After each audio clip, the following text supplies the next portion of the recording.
Chronique de la monarchie populaire.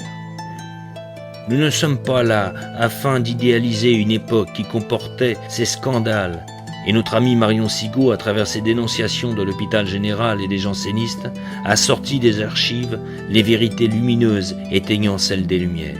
On peut toujours donner une interprétation tendancieuse aux événements historiques, mais il reste les faits, les documents d'archives, les édits, les actes notariés, les dossiers des jurants des droits coutumiers, les guildes des libertés régionales à découvrir dans les greniers, mairies ou églises, comme dormant quelquefois chez les particuliers.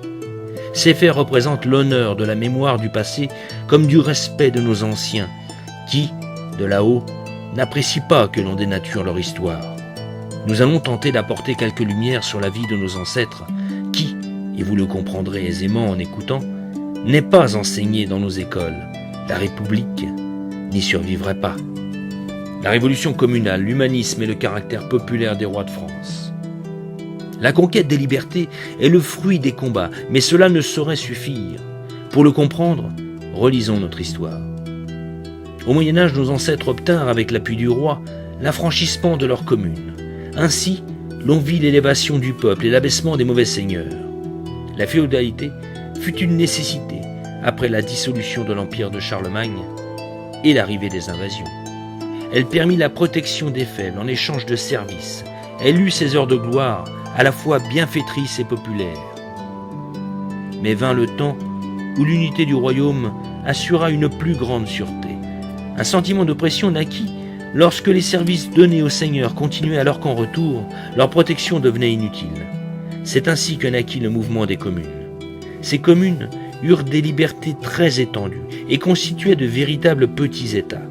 Celles-ci bénéficiaient de droits et privilèges qui feraient pâlir nos maires d'aujourd'hui. Écoutons Guizot, imaginons la venue d'un bourgeois du XIIe siècle ou du XIIIe dans une de nos villes actuelles. « Il s'enquiert, dit-il, de ce qui s'y passe, de la manière dont elle est gouvernée, du sort des habitants.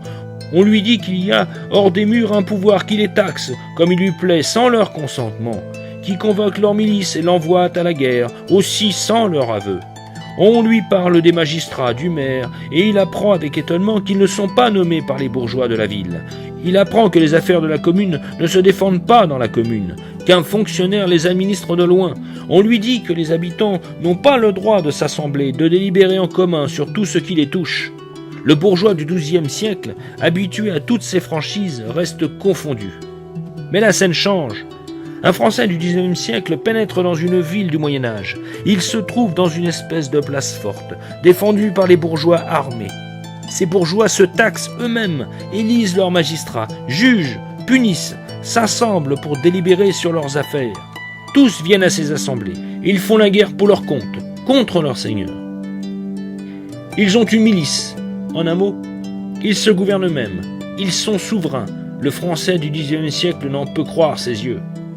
Écrit dans l'histoire de France. Le rapprochement est intéressant, surtout face à l'argumentation habituelle de bon nombre d'ignorants qualifiant la monarchie de régime vieillot et dépassé.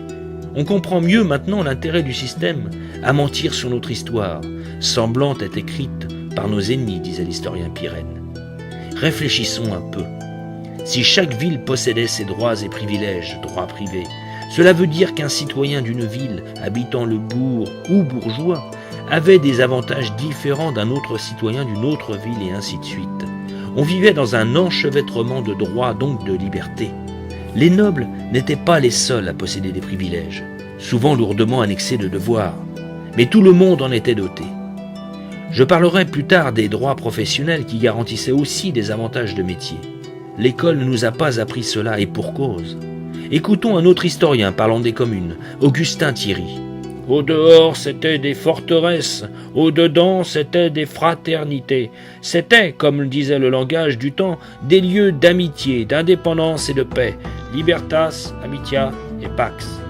L'énergie de ces noms authentiques suffit pour donner une idée de l'association communale, égale pour nous, consentie par tous, qui formait l'état politique de ces hommes de liberté. Les livres d'histoire n'en soufflent mot. Le Moyen-Âge doit rester une période obscure aux yeux de l'honnête citoyen électeur formaté. L'historienne Régine Pernoud avait déjà bien ébranlé ce mythe.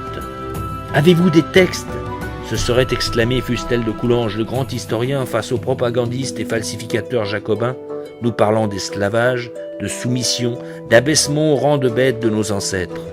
La République a répandu de multiples légendes pour mieux asseoir son pouvoir et berner ainsi les Français. Tout le monde se souvient d'avoir entendu par l'historiographie officielle « Au temps où nos pères battaient les étangs la nuit tombée pour faire taire les grenouilles pendant que nos seigneurs dormaient. » Quelle tristesse! Que répondent les textes? Lisons encore Augustin Thierry. Vers le XIe siècle, les classes populaires avaient déjà conquis leur liberté et en jouissaient pleinement. Il y a des ordonnances royales qui dépassent sur certains points les garanties modernes de la monarchie constitutionnelle. Il n'y a point chez nous des droits de fraîche date. Notre génération doit tous les siens au courage des générations qui l'ont précédée. L'ancienne France était régie par la coutume. On prend des habitudes qui se transmettent en devenant des lois. Quelle merveille! Quoi de plus simple et de plus naturel en comparaison aux absurdités émises par nos chers élus et dont le peuple digère de plus en plus mal les fantaisies? On constate en étudiant dans les archives du passé, avant 1789, combien nos pères vivaient de droits réels et combien nous vivons bien malheureusement aujourd'hui. Écoutons Thibaudeau, conventionnel, pendant la Révolution. Depuis le plus petit village jusqu'à la capitale, tous les habitants de quelque état et condition qu'ils fussent participaient à l'exercice des droits politiques. Ils avaient le droit de concourir directement à la rédaction des cahiers, c'est-à-dire d'exposer leurs vues et leurs opinions sur toutes les affaires de l'État. Ils concouraient indirectement à l'élection des représentants de la nation. C'était le suffrage universel libre à plusieurs degrés. On était électeur, éligible, sans aucune condition de propriété, de sens, de capacité. Quelle force représente l'histoire et quel outil aussi pour comprendre notre monde d'aujourd'hui. La royauté fut l'auxiliaire des libertés privées et communales, disait Villard dans son Histoire du prolétariat. Continuons par quelques faits historiques qui valent à eux seuls bien des discours d'historiens, drainés dans la monarchie des ouvriers de Paul Désac. En 1125, Louis le Gros affranchit les habitants de Marceau, près de Paris. En 1174, une charte de communes et de fédération est accordée à 16 villages par Louis le Jeune. Sugères affranchit de même les serfs de Saint-Denis. La même faveur est accordée en 1180 par Louis le Jeune, encore aux habitants d'Orléans et de sa banlieue. De plus, il fonde des villes neuves. Le chroniqueur Don Bouquet disait que cela fit grand tort au monastère et aux seigneurs des environs dont les serfs venaient s'y réfugier, en vue des immunités et de la franchise qu'ils y trouvaient. En 1183 et 1222, Philippe Auguste donne aussi des chartes d'affranchissement. Le frère de Saint-Louis, le comte de Toulouse, affranchit tous les serfs du Languedoc. Saint-Louis, Philippe le Bel et tant d'autres. Louis le Hutin, en 1315, publie son ordonnance donnant la liberté à tous les serfs du royaume. Le père des communes fut tout de même Louis VI le Gros. Abattit les barons brigands, il transforma les bons barons en prévôts, il protégeait sérieusement le petit peuple de France, paysans et artisans, et il donna aux bourgeois des libertés sérieuses et étendues, mais précises et réglées. Ce fut la besogne indispensable, elle rendit possible les gloires séculaires, citées par Frédéric Amoretti dans la réponse à l'enquête sur la monarchie. Lorsque nous lisons cela, on a comme une impression de malaise, découvrir des choses que l'on nous a sciemment cachées. L'idée qu'il en est peut-être de toute l'information, peut-être plus encore. La ferme résolution que l'on ne nous y reprendra plus, la volonté de se réveiller et de lutter pour ce qui mérite d'être défendu. Le mouvement des communes. Une époque de développement, comme le dit Raymond de la Touche. Écoutons-le. Le développement se poursuit dans une atmosphère d'unanimité, de paix, œuvre de la justice, alors que les développements antiques et le nôtre se sont opérés dans la sueur, le sang et les larmes. Bien entendu, il y eut des tensions, ça et là, des soulèvements populaires suscités par des malheurs collectifs, des tyrannies locales. Rien qui évoque la lutte des classes. Ces luttes sociales inexpiables, si caractéristiques du XIXe siècle, qui est familier des actes de la pratique médiévale et frappé par l'usage constant du compromis, agent privilégié de l'évolution coutumière. Chaque parti expose ses prétentions en termes nets, ne laissant place à aucune échappatoire. Puis, sur le conseil des boni homines, Pour le bien de la paix, elles transigent. Le respect du droit de l'une assure la situation de l'autre. Ce ne sont pas possédants et prolétaires qui s'affrontent, mais des copropriétaires aménageant leur commune administration. Le travailleur n'est pas aliéné, privé du bénéfice de l'investissement, exclu des décisions économiques et sociales. À mesure que se valorise le bien fond, la terre, il en devient propriétaire, dans la mesure où cette valorisation est le fruit de son travail. Ce ne sont pas deux classes se disputant le même bien, mais deux parties liées par leur propre bien.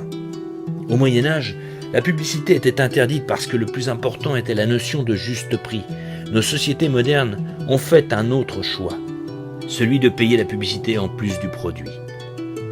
Il est toujours bon de sortir la vérité des archives afin de confronter les incohérences de la pensée dominante. Inlassablement, nous montrerons le caractère indéniable de l'humanisme réel, d'une institution ancrée dans l'inconscient collectif de notre peuple, le caractère social et populaire de la monarchie. Notre jour viendra.